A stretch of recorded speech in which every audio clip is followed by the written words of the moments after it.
Bonjour à ceux qui nous font l'amitié d'être fidèles à nos émissions du vendredi et bonjour aussi à ceux qui nous rencontrent pour la première fois et à qui nous souhaitons un agréable moment. Ceci dit, si ce moment leur plaît, qu'ils n'hésitent pas à s'abonner en cochant la petite sonnette afin d'être avertis de tous nos vendredis de partage de lecture. L'auteur que nous rencontrons aujourd'hui est Alexandra Kozevic. Elle est à la fois écrivain et professeur de lettres classiques.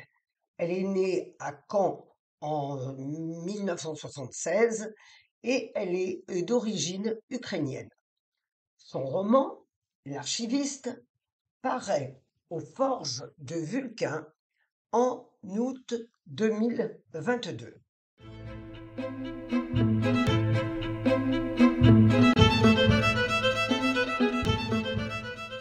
Ka est une jeune femme qui est archiviste dans une ville d'Ukraine détruite par la guerre. Deux pôles dans sa vie: protéger les trésors enfouis au cœur d'une énorme bibliothèque pour les protéger de la destruction de la guerre et également de la préhension de l'ennemi, et sa mère malade. Le jour, elle est auprès de sa mère et le soir, elle est un soldat qui monte la garde auprès de ses trésors. Un soir, elle reçoit la visite d'un envahisseur qui l'oblige à détruire les poèmes, les tableaux, les sculptures, les œuvres d'art qui sont à la gloire du pays détruit et qui pourraient un jour ressurgir. Et cela va au-delà de la destruction. L'envahisseur lui demande de falsifier certaines sculptures, certains passages de romans, certaines peintures qui pourraient sembler montrer encore dans les dizaines d'années à venir, voire les siècles à venir, le peuple qui a été détruit la grandeur du peuple qui a été détruit et qui pourrait surgir de ses cendres. L'envahisseur veut l'effacer et effacer jusqu'à ce qui a été. Pourquoi Ka ferait-elle cela? Elle a du talent, elle est restauratrice de tableaux, elle est aussi auteure, elle sait restaurer les sculptures et elle peut faire cela. Mais pourquoi le voudrait-elle? En fait, c'est un jeu de dupes, puisque si elle ne le fait pas, sa famille sera détruite et bien entendu, elle aussi. Sa sœur, qui est prise en otage, n'attend que la soumission de Ka pour éventuellement être libérée. Ka feint alors d'obéir aux ordres et entame une falsification des œuvres demandées.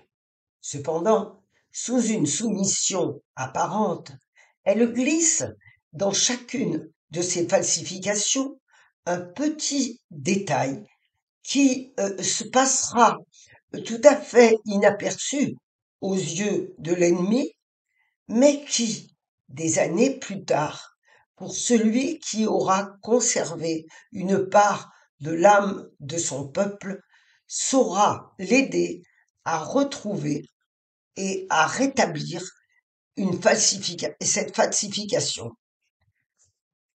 Combien de temps va durer ce jeu? Qu'adviendra-t-il à la fin des falsifications? Peu importe. Cela n'est pas le sujet.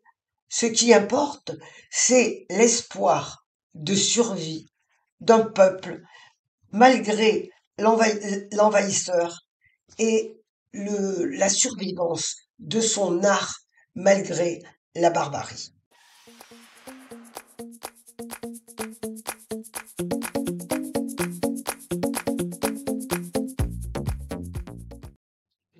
propose une incursion dans le milieu du livre, un moment où K s'interroge sur la possibilité de continuer sa falsification, sa fausse falsification, et qui nous rend compte de l'angoisse dans laquelle elle travaille.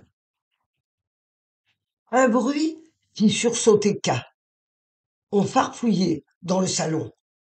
Combien de temps était-elle restée endormie, au chevet de sa mère? Sa main sous la sienne était froide à présent. Sous la porte, un ray de lumière, entrecoupé d'une ombre qui passait de façon régulière et à pas lents. Et si c'était l'homme au chapeau? Pour la seconde fois, il ne respectait décidément rien, ni la vie, ni les morts. Cette fois, il ne manquerait pas de saisir l'occasion de visiter cette chambre. Sa main se retira sur les draps. Elle l'écoutait prendre son temps, cherchant peut-être quelques documents sur la guerre que Mila aurait dissimulés dans l'appartement. Mais surtout, il y avait cette attitude nonchalante de celui qui va remporter une victoire décisive et retarde le plaisir du dernier coup. Elle se rendait compte à présent qu'il était impossible de ne pas se trahir et que ce petit musée constitué auprès de sa mère devait depuis le début être découvert d'un moment à l'autre. K avait bien vu son regard fou et implacable au moment de casser la bandoura sur la statue dans la galerie. Rien ne pouvait le raisonner.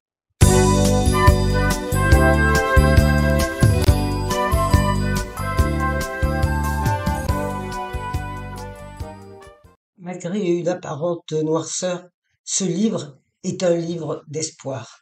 L'espoir de survivance de l'âme d'un peuple à la barbarie d'un dominant qui veut l'écraser.